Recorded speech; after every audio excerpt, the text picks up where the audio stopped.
Yeah. Exactly. All right, guys. Mixed Martial Idiots podcast. We got the Jackson brothers, Dylan the Villain Jackson, Devin the Dagger Jackson. Both boys are coming off Fierce Fighting Series belt winning showings. They are two of the hottest prospects in the area's amateur MMA scene. Devin is going pro in his next fight. How are you guys? Good. Doing good. Good. I'm doing great, Man, man. it's Devin the Dagger here down It's, in Indianapolis, American Top Team. Doing great, man. Doing great, feeling good. hell yeah, it's Feeling great to sharp. have you guys here. You guys are so fun to watch, man, and it's really cool. Like we were talking beforehand, that you guys are brothers and you're so close that you get to like train and experience it at the same time. You get to win titles at the same time. But I know that those Christmas dinners, those Thanksgiving dinners, those birthdays, there was hands thrown at those too. Am I right? Oh yeah, we've had a couple scuffles over the years for sure. What brothers haven't? The only difference with us is that Before we get into we're grabbing Muay Thai clinches and throwing head kicks and stuff. No, right. You know, I bet there's some pay-per-view worthy stuff going on in there when you guys start talking your shit. Oh yeah. A lot of our friends have said it. We've had the best fights they've ever seen in their life. Yeah, that's another thing Tanner and I can relate to. We used to train in this location in a really small town, and we'd have like 3 or 4 people train with us. And it was just really small, and every once in a while you'd have like families come in and check the place out while we're training. And I was with actually Tanner's older brother sparring. And we're just in there like it's Pride Fighting Championships and somebody's going to give us a contract when it's done, but it's really just a Saturday morning and we're 2 morons. Right. So we can... so we get all that fun stuff. So before we get into like the X's and O's stuff, we're going to get the sibling rivalry out of the way.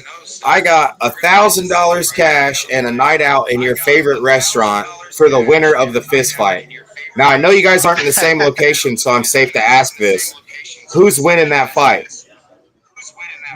That's me, man. I freaking I headbutted him. I split him. I won. Don't. He said a fist fight. Dude. All right. Yeah. See, I broke the rules. I love it. I don't know. I love it. You know, when it comes to your... People don't realize when it comes to like your brother or your best friend, like you guys would laugh. You got rules harder if you knew what it was about. It was over. He's cutting out for me. Yeah, me too. You a little bit. A freaking mower seat on. I can't see anybody. Yeah, I have to stay in here. Can anybody hear me? Well, yes, I hear you. We were just letting you work away. You were handling a situation when this kicked on, so we were not about to poke the bear. I'm done. I'm in the. So I'm done riding.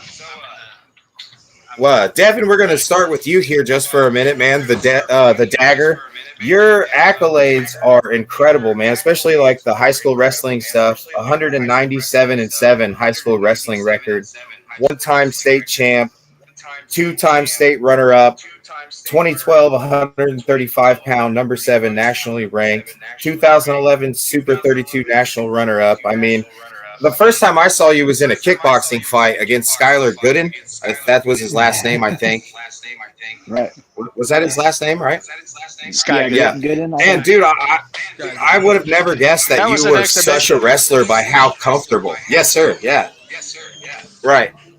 Yeah, Devin, we showed up by how ready to fight. comfortable you were. Fight. I guess, man. Devin came out, and you at this level, you never really get to see somebody use like all 4 weapons. I don't say 8 because you can't really use the knee to the head and the elbow to the head in the amateur ranks. But the way that both you guys can kind of go through both stances smoothly, and you understand the push-pull game. You were throwing spinning stuff to the body. Seeing that, I would have never guessed that you had plus 200 high school wrestling matches and you're a state champ on top of that. Talk about how the wrestling grind translates to the mixed martial arts and the striking realm. Well, man, just wrestling for so long since I was little and having like the preparation and the practicing and then, going out there into like a tournament and, just having competition since I was young has helped me be able to go out there and kind of apply that to the striking. I've wrestled in front of 10,000 people when I was a sophomore and a junior and placed second in the state. Wrestled all across the country and then wrestled, my senior year and won the state. So wrestling in that type of spotlight kind of taught me how to go out there and apply that to the striking. Yeah, for sure. Calm, but still have that dominant pressure. Yeah. To have that dominant pressure, but still have, to stay calm and look sharp in there. But just all the experience of wrestling and just, the countless practices and always going to, the next big tournament or the next big national thing. I've been wired up that way and used to it since I've been at a young age. So it might affect some guys that get in there and go to some kickboxing, but to me, I just kind of have to rise to the challenge because that's what I'm supposed to do, and that's what I've been kind of training to do. For sure, man. And Dylan, you're no slouch in the wrestling yourself, man. You're a 2-time IHSAA third place winner. And I always tell my guys, man, when they're asking me how to get better, like what form is the best to go into like MMA and what to do, I always tell them like striking will make you violent, but like the wrestling and jiu-jitsu makes you tough. If that makes sense, you can get like grabbed and tossed around, but you have the less consequences of like the punches and kicks. How would you feel? Do you think that's the right assessment, or what's your take on that, Dylan?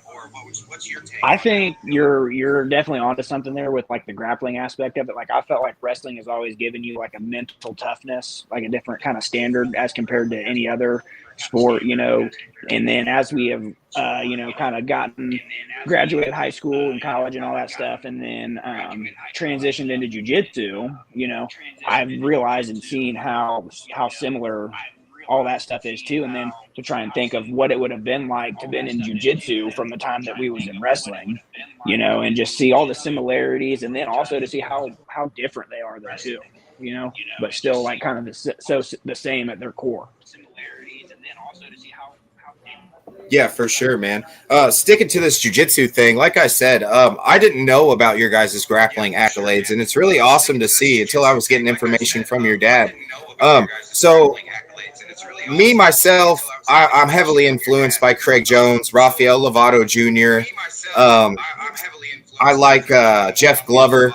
So when I'm training, I'm not so much trying to just like emulate the stuff that those guys do. I look up all their transitions, and I try to hear their philosophies in the game. So that's where my little bundle of skills, if you will, comes from. It's a question for each of you guys. Who are your jiu-jitsu influences?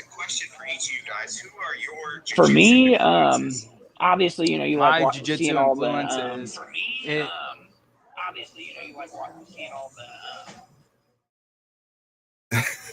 We'll start with Dylan. Go ahead, Dylan. Okay. You're good. You're good. That's my fault. Yeah, I don't know. You My like camera's all not the ever big working, names but like as Craig long I Jones can just and hear Gordon you Ryan guys. and all those guys and whatnot. With me, it's been so different. Coming into being like the wrestler base, heavy top pressure and stuff like that. But you got guys that are like, Gordon Ryan, Craig Jones that are, predominantly guard pullers, So it's been so different to like, I can't even really say that there's any one person that has like influenced my jiu-jitsu. It's been a more of like such a broad thing of seeing things that I feel like will go with my style and kind of, putting them in my tool bag kind of thing. And just piecing everything together and kind of making like a hodgepodge of something, But as compared to for sure, I feel like different guy, there's not really any one specific dude. I kind of like anything that goes with what I got going on. For sure. I feel like that's a really smart way to do it. Yeah, I'm kind of that way. The top stuff, like in the gi specifically, is like Rafael Lovato Jr., his Smash Pass series. He's the first American to win Triple Crown in jiu-jitsu. And then I use the Craig Jones get-ups more than anything in the wrestling, right? So just like you're saying, you find something, you piece it together for your game. Devin, what about you? Jiu-jitsu influences, and who do you model your game after? Are you out there just putting that 197-7 record on sons of bitches? Hey, my jiu-jitsu influencers, man, I have a lot of them, man. But I'd say my top definitely go Jared Brooks. What's up, man? Hey, see you later. Yeah, we'll see Oh, you. the Monkey God. Jared Brooks, because the Monkey God. Yeah, when I Shout out Monkey went to God. wrestling, like, I don't know, I think it was like a freestyle state. I was probably like 8 or 9 years old. This is back when my favorite UFC fighter was like Tito Ortiz and Chuck Liddell. And I seen little Jared wrestling at the state, and he was like, "Hey man, what's up? Do you watch UFC?" I was like, "Yeah, I watch UFC." He's like, "You want to do like try to tap each other out?" Heck yeah, let's go, And we became like really good friends and wrestled all through the years ever since then. So he's definitely number one. He's went against Musa Mechi, Right. the guys up in Detroit Jiu-Jitsu when I lived up there with him, and James Lee and all them guys, Jason Fisher, the John Toth. All that Detroit Jiu-Jitsu guys, all those guys, man, are freaking really good. I'm really wanting to get back up into Michigan and try to, still try to train with them guys, as I kind of try to climb the pro rankings here. So Alatoti is another big name, man. That's all those guys. Those are my, like, Jared Brooks for sure is a big one, but like when it comes to like my hometown, definitely Max Burt out of Muncie BJJ.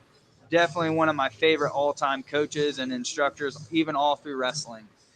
Just the way that he has kind of like shown me an approach, kind of just the way he teaches jiu-jitsu, I understand it and I can kind of mold into it and kind of make myself, become better really fast and really easy by the way he teaches it. So, but, other than that, like Frank Mir, dude. Frank Mir was always one of my favorite ones because Frank Mir, dude, because he was like a bigger, heavier weight and would always like he has some of the nastiest finishes in the UFC. If everybody remembers, like from the Nogueira and just like the Tim Sylvia and just all that stuff. The Kimura, yes, sir. Actually, Tanner Gunphy. Yes, that's exactly what I was about ready to say. This guy, this Cabbage Patch headed dude over there, he's teaching me this thing from guard one day. It's called the Mir lock. The inside shoulder lock. I don't know if you guys are familiar with that. So basically, they go to dig an underhook from guard to stack you. Yeah. So he showed me that, and that became my favorite move ever. I didn't know it was a Frank Mir thing. I thought it was a Tanner Dunphy thing, and then he came clean on me. Yeah.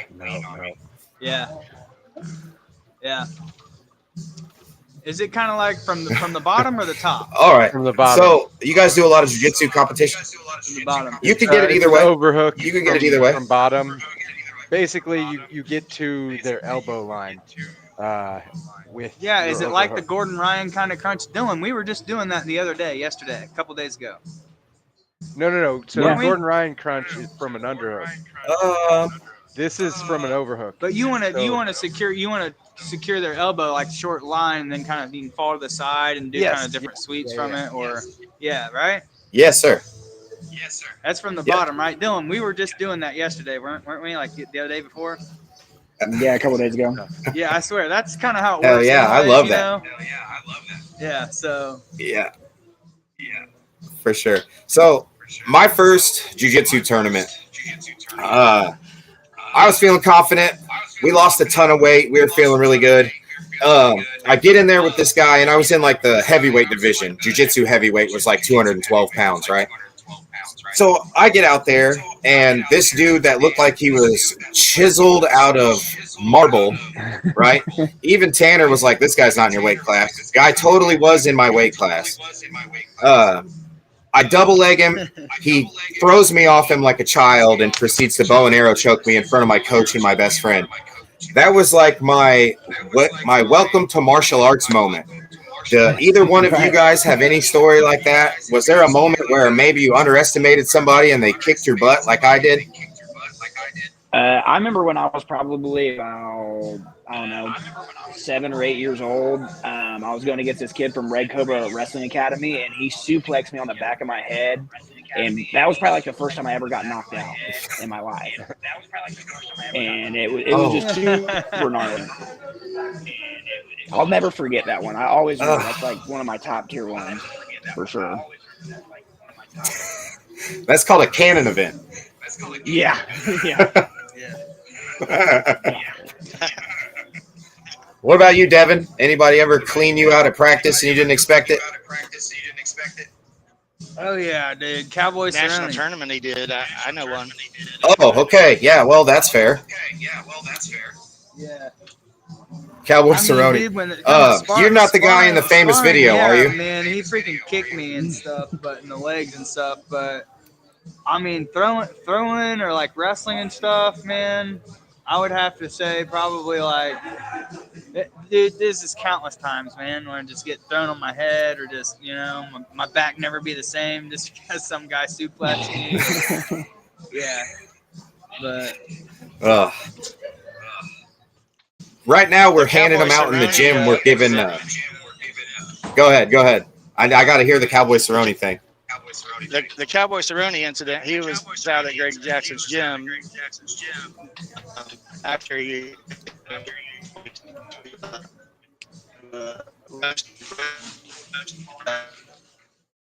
Getting a little choppy on me, Mike.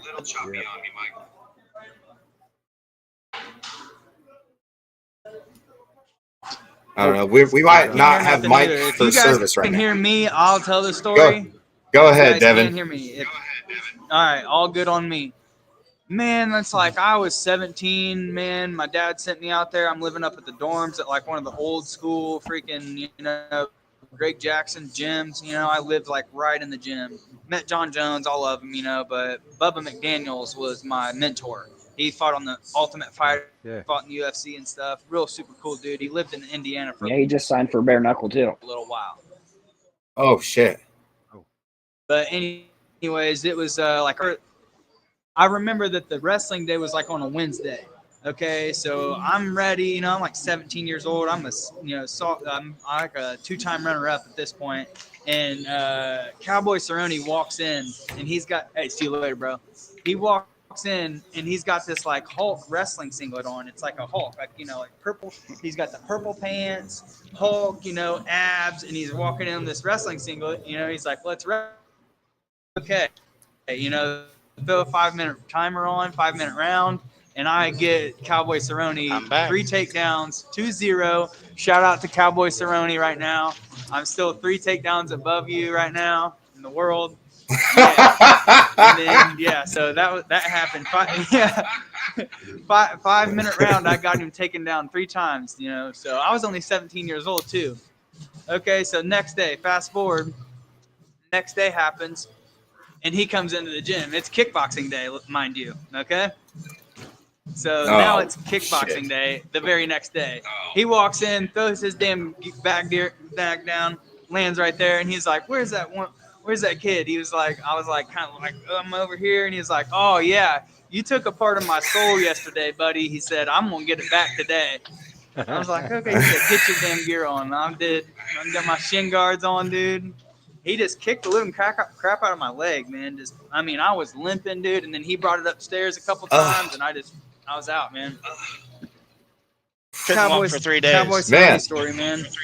Yeah, I couldn't walk for 3 days. He definitely brought it up top at the very end when I was just, I was not even checking him anymore. So he got it upstairs, and that was when I was that's when somebody actually did kind of clean my clock out real pretty good. Did you tell him you were 17? Yeah, I did. God! That's why he was so upset that, I was taking him down like that in a 5-minute round. I think that's why he was so mad. I get it. That's awesome, dude. Yeah. We're going to get into this fierce fighting stuff a little bit here. Dylan, okay, so I saw the finishing sequence in your title fight, but I think you kicked him and landed a straight right, and it was over from there. It was just elementary after that. Yeah. That am I right in that assessment? Did you just have to help him to the floor? Pretty much. The 1-2, the kick 1-2 combo in the beginning, the right hand landed pretty hard, and I could tell that it struck him pretty good. And then so when I followed up, that was definitely just the finisher for sure. He was already wobbled, but I don't think he was quite put away yet. But the uppercut left hook definitely put him away after that. For sure. It was really clean too. You always have really good shot placement. The same night that I saw Devin fight Skyler, I saw you fight Cody Ward, and you threw like 5 shots that were money, and it was over. Oh, yeah. It's when you're fighting, you know, there's a difference between guys like us who fight in these big weight classes, and there's the guys who like they'll sit and they'll wait too long and try to counter, and then they'll end up getting just beat up because they don't throw enough. Or they will make it like a bar fight, and they'll be gassed in a minute and a half and nothing landed. And you are picking shots. You're throwing the hooks. I really, really love the lead switch kick, bud. At first it looked slow on camera. Then I got to see it in person, and it's not slow at all. So having all these grappling accolades, and I know you took Golden Glove runner-up 2 times in a row. Who do you credit your striking to? I know Devin's a little flashy. You're like the slick striker. Devin's like the pressure striker. Well, who do you credit your game to? Well, the thing is, a lot of people don't know either, is that they don't know about our grappling accolades. But I started wrestling when I was 4. I know, Chad. Thanks, man. What's your name? Devin's 3 years older than me, so he'd have been like 7. I started karate when I was 8, and so Devin started at the same time too. So we took karate from a real young age. On top of our dad also being a kickboxer and karate guy too, long time, and our grandpa was also really heavy into karate. On top of that, Point So fighting we is actually key. That helps with the accuracy and the hit first. Yeah. So I grew up. Okay. My first ever striking was point fighting stuff. So for both me and Devin. So we come from a pretty strong karate. Yeah, you can kind of tell where in the liver kick comes from too. Because I kind of throw it from more of like a karate. The lead, that lead switch kick you got there. Yeah, instead of like actually making it like a switch kick, I kind of throw it from like a karate stance to where it's almost like a step up kick, kind of like what Volkanovski does. Okay, Yeah. It's very like Machida closing distance. Yeah, that's what I said, like the karate style type thing. Yeah, because that's for sure. Our roots are definitely point fighting. That being said, if you're highlight reeling somebody, is it a big right hand, a left hook? What do you lay awake at night? Is it a knee, a high kick? What is Dylan Jackson's ultimate highlight? What are we praying for when we go in there? To be honest, for me, it's never really been the uppercut, the hook, the straight right. It's all, and you can tell from my fights, it's always the perfect one, the one that's the most open, the one that's the most there, that's going to just totally crush somebody. Like you say, like how I pick my shots and stuff. Those are the ones that I'm looking for. It's not necessarily always going to be the uppercut. It's whatever's there and whatever's going to put the guy away. Yes. Yeah, I love that. The fight at Midwest, I was scheduled to fight you, and then my knee blew apart. You fought an older guy, who really gritty guy, and a much bigger guy. And I could tell like the years of experience, because he just kind of shelled up and he just tried to walk you down the whole time, and you realize early that you're not going to get the big shot on him. Not right away anyway. You're going to have to play that angle game with him. Is that now the point striking is the accuracy? Do you spend a lot of time working those boxing angles, maybe with bigger sparring partners who have that big shell up style? Honestly, it just all comes from the footwork. Really, the footwork translating from wrestling, of just always, staying moving, and kind of like even back before it was Bo Bassett, we always kind of did like a machine gun mindset kind of thing too. Moving laterally, getting into our offense and just going out there and scoring points and performing, For sure. And Devin, you took out Max Dudek with a second-round rear naked choke to win. That's your second amateur MMA title. You won another one 8 years ago at the same weight, 155 pounds. was the whole game plan to go out there and put that man on his back? Did you want to stand and bang with him? Or do you have that philosophy that you need time in each area, or are we just going in there and smoking the guy? Man, I'm just going in there and smoking the guy because honestly, man, that fight went how it went. But you know, I'm just trying to show that I'm well rounded. You know, I want to be able to be the guy that can, you know, stand and outstrike somebody, but then also take them down and, you know, wear them out, get them tired, or just, you know, totally control them the whole time. So that's what's up. See, when we're talking about goats, when it's Tanner and I, we're vastly, it's like George St. Pierre for us. I think Tanner will agree with me, Tanner Dunphy. Yeah. Oh yeah, absolutely. He's been one of my favorites for my top guy for a long time. I remember watching UFC 100 with him and Thiago Alves. Oh my goodness, dude. I was such a nerd for Thiago Alves, and then they gave him the shot, and it was just in that era where you were just feeding people to GSP. Oh yeah, he got just beat up, dude. Just great. So, Devin, do you see like using the GSP approach in your pro debut without giving too much away? Are you going to be boxing your way to the clinch, trying to work for that takedown? Are we going to see Flashy, the dagger, throwing that spinning liver kick, throwing that 1-2 down the pipe with that hard pressure?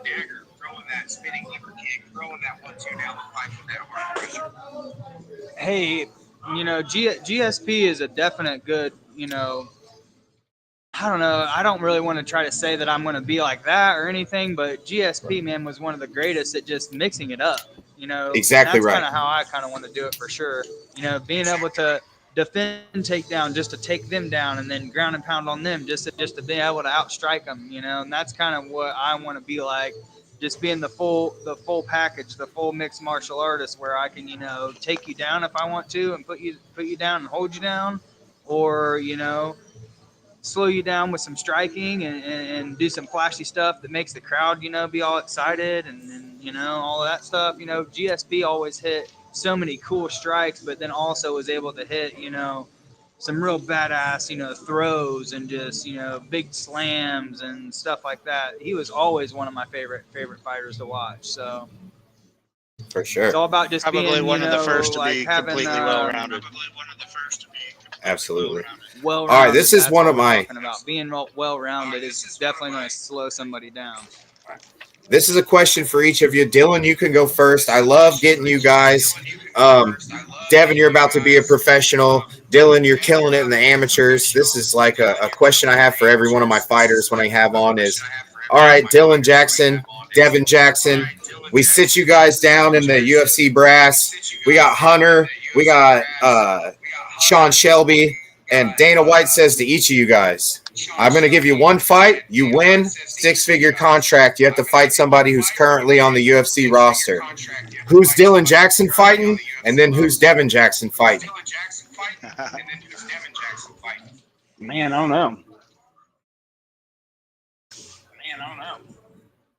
Dude, my top one would be like freaking at 145. Mine would be like Corey Sandhagen or fucking you know, Corey Sandhagen or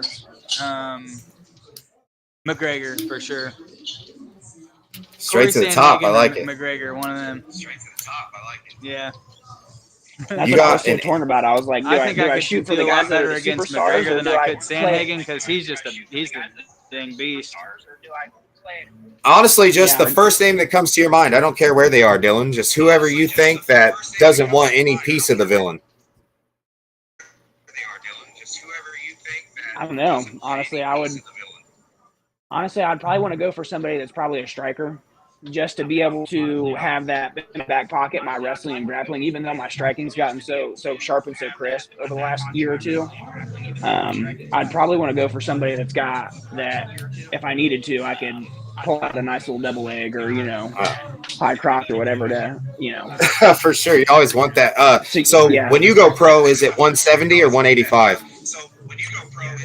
We're definitely leaning towards 170 for sure. Once the pro circuit, well, let's just throw you in there with D-Rod then at 170. He's not going to take you down. He's a southpaw. Yeah. His Honestly, chin is straight in the air. I was thinking about because they all just fought this weekend, and he was an underdog and he still came through and got the dub and stuff. Right. Oh man. I was actually I wanted to bet it on DraftKings on him just because of how he is, man. He's got so much heart and just ready to bang always. All right. Big too. For sure. I sucked ass at my bets this weekend, so I don't want to talk about it, even though we do a segment on Thursdays and Fridays about bets that shouldn't get into that. Every time that I do bet, I always end up sucking, but if I don't bet, I would have won. That's how it always goes.